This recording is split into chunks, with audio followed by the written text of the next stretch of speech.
스튜디오 실리콘밸리와 함께하는 샌호세 라이브. 미국 내 정치, 경제, 사회, 문화 등 각 분야별 뉴스와 한인사회 소식, 사람 사는 세상, 다양한 스토리를 전하는 샌호세 라이브. 오늘도 이 프로그램을 찾아주신 분들에게 건강과 행복이 함께하기를 바라겠습니다.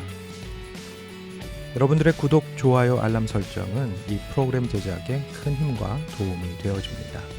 구독, 좋아요 부탁드리고요. 추수감사절이 며칠 안 남았네요. 2021년 11월 23일 화요일 샌호세 라이브를 시작합니다. 현지 시간 23일 어제였죠. 우리나라 11대 12대 대통령을 지낸 전두환 씨가 향년 90세를 일기로 세상을 떠났습니다. 현재 빈소는 연대 세브란스 병원에 차려졌고요.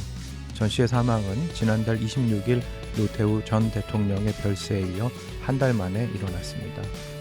전두환 씨는 1979년 10월 박정희 대통령 피살 당시 합동수사본부장으로 시작해 12.12 군사반란으로 정권을 찬탈했고 1988년 퇴임까지 7년간 독재와 포갑 정치를 이어갔습니다. 언론 통폐합, 무고한 시민들에 대한 탄압, 불량배 소탕 명목으로 무려 4만 명이나 끌려가 고초를 겪었던 삼청교육대. 무엇보다 1980년 5.18 광주 민주화 운동 당시 광주 시민에 대한 유혈 진압과 학살이 독재자로서의 정점이었는데요. 결국 광주 희생자들에 대한 공식적 사죄와 사과 없이 세상을 떠나게 되었습니다. 1980년대 저금리, 저유가, 저달러의 호재 속에 한국이 높은 경제 성장을 하던 시절 재벌 구조를 강화시켰고 그 대가로 무려 7천억 원의 정치 비자금을 모았던 전 씨였는데요. 1997년 12월 특별 사면 후 비자금 반납에 거부하며 내게는 지금 예금 자산이 29만 원밖에 없다는 말에 더해 수많은 어록을 남기기도 했습니다. 전두환 씨의 죽음은 미국 내 언론에서도 조명됐는데요. 뉴욕타임즈와 CNN 등은 전 씨를 ex-military dictator로 표현했는데 특히 뉴욕타임즈는 most vilified dictator, 그러니까 가장 많은 비난을 받는 군부 독재자로 표현했습니다. 현재 한국의 정치권 인사들 조문을 가야 하나 말아야 하나 고민이 많아 보이는데요. 자신의 권력 찬탈이 개인의 욕심이 아니라 당시 시대적 부름이었다던 전 군부 독재 권력자의 죽음. 왠지 그의 인생이 더 쓸쓸하고 허무해 보이네요.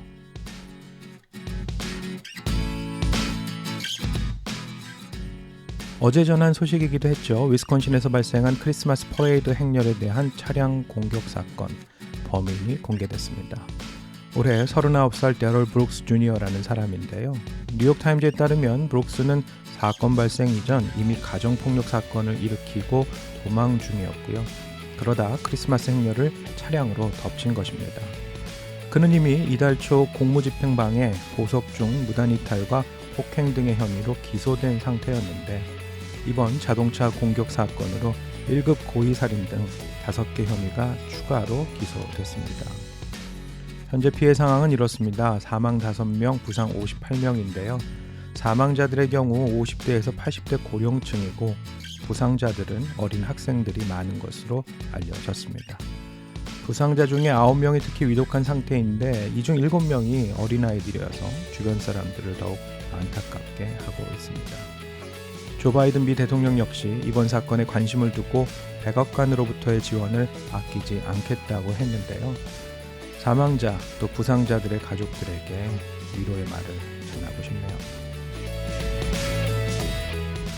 미국 내 코로나 상황이 악화되는 데에는 특히 어린 연령층의 코로나 감염이 늘었기 때문인데요.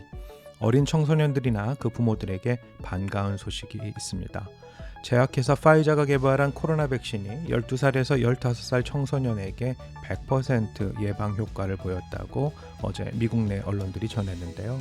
이에 따르면 파이자와 독일 바이오엔테크가 12살에서 15살 청소년 2228명에게 백신을 투여한 뒤 추적 관찰한 임상실험에서 그 같은 결과를 얻었다고 합니다. 또한 이 효능은 성별, 인종, 비만 정도에 상관없이 일관되게 높았다고 하는데요. 이번 임상 결과 어린 청소년들에 대한 백신 접종 공식 승인을 앞당길 것으로 보여집니다. 지난 5월 미 식품의약국 FDA에서는 12살에서 15살 청소년에 대한 파이자 백신의 긴급 사용을 승인했고 8월에는 16세 이상을 대상으로 백신 사용을 전면 승인했는데요. 의료 전문가들 무엇보다 어린 청소년을 둔 가정들에게 반가운 소식이라 하겠습니다. 아이들의 안전 정말 중요하니까요.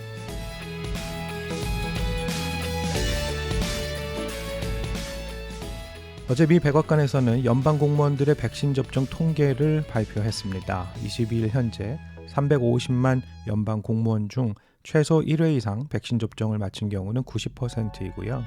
5%에 달하는 면제 대상자들을 합치면 백신 접종 의무화 준수 비율은 95%에 이르게 됩니다. 지난 9월이었죠. 백신 접종률이 정체를 빚자 바이든 대통령은 연방 공무원과 연방 하청업체 직원들에게 백신 접종을 의무화했고 건강과 종교적 이유를 제외하고 공무원들 대부분이 백신 접종을 하게 된 것인데요. 한편 지난 4일 100인 이상 민간 사업장, 병원과 요양기관 등을 대상으로 백신 접종 의무 규정을 확대했는데 이에 적용되는 사람의 수는 1억 명에 달할 것으로 보입니다. 하지만 문제가 좀 있습니다. 이 텍사스와 플로리다 등 이 일부 주정부와 기업이 이번 의무화 명령에 대한 효력 중지 가처분 신청을 냈고 1심에 이어 제5 연방 항소법원도 이를 인용하면서 백신 접종 확대를 위한 바이든 대통령의 계획에 차질이 빚어지고 있습니다. 한국도 그렇지만 요즘 미국 부동산 시장이 뜨겁게 달아올랐다는 소식입니다. 미국 내 주택 매매 건수가 최근 15년 새 최대치를 기록할 전망인데요. 어제 미국 부동산 중개인협회 NAR에 따르면 지난달 기존 주택 매매 건수가 634만 건으로 전달보다 0.8% 증가했다고 합니다. 이는 지난 1월 이후 가장 많은 수치로 전문가들의 전망치 620만 건을 훌쩍 넘어섰고요. 2006년 이후 가장 많은 건수를 기록할 것으로 보인다고 미 언론들은 전했습니다. 여전히 낮은 주택담보대출금리, 강해지고 있는 고용시장 회복세, 인플레이션에 대한 우려가 올라간 것이 수요 증가로 이어졌다는 분석인데요. 집을 사려는 사람들이 늘어나면서 주택가격 역시 상승하고 있습니다.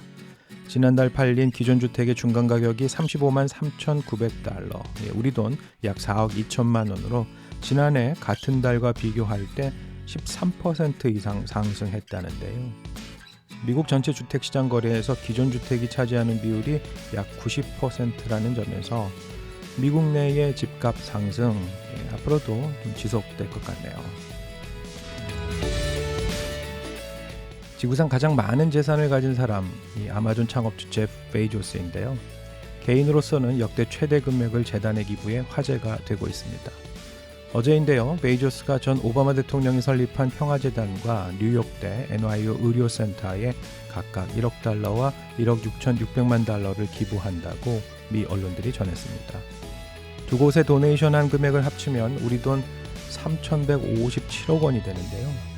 오바마 재단 기부는 작년에 사망한 존 루이스 상원 의원을 기리기 위한 것이고 루이스 의원은 1960년대 마틴 루터킹 목사와 함께 인권운동의 아이콘으로 활동했던 사람입니다. 한편 NYU 의료센터 기금은 향후 의학발전, 인재 양성에 쓰일 것으로 보이는데요. 지난 7월 아마존 최고 경영자에서 물러난 뒤 자선 활동을 이어가고 있는 제프 베이조스. 왠지 베이조스 형님이라고 불러야 할 것 같은데 이번에 플렉스 한번 제대로 했네요.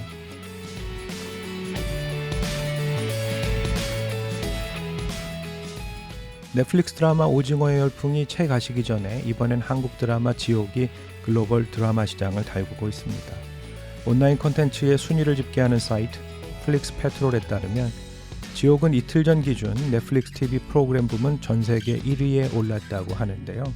지난 19일 공개 직후 1위에 올랐다가 미국 애니메이션 아케인에게 잠시 밀렸었는데 다시 정상을 차지하며 장기 흥행의 기세를 보이고 있습니다. 예고 없이 등장하는 지옥의 사자들, 사이비 종교의 등장, 혼란 속에 진실을 밝히려는 사람들의 이야기가 얽히고 설킨 6부작 넷플릭스 드라마 지옥. 부산행의 연상호 감독, 한반도에서 잠시 쉬어갔다면 이번에 제대로 터뜨렸네요. 그나저나 제 주변에 남미에서 온 한 지인은 KBS 사극 드라마 연모, King's Affection에 푹 빠져 지내면서 전하와 저하의 차이를 구분하는 수준에까지 이르렀는데요. 한국의 대중문화 컨텐츠, 이제는 단지 한류라 부르기엔 부족한 하나의 문화적 대세로 자리하고 있습니다. 개인적으로는 미국 친구들과 축구를 종종 하는데 이 토트넘 손흥민 선수 얘기에 더해 K-팝 그리고 한국 음식까지 이야기가 이어지는 요즘인데요. 한국 드라마의 선전, 기분 좋네요. 미국 내 주요 뉴스, 이민사회 소식과 사람 사는 세상, 그 이야기로 꾸며본 샌호세 라이브. 오늘 내용은 여기까지고요. 오늘도 미국을 살아가는 이민자들과 사랑하는 고국 대한민국에 계신 분들 모두 즐겁고 건강한 하루 되시기를 바라겠습니다. 앵커제이와 함께한 샌호세 라이브 2021년 11월 23일 방송 마치겠습니다. 여러분 고맙습니다.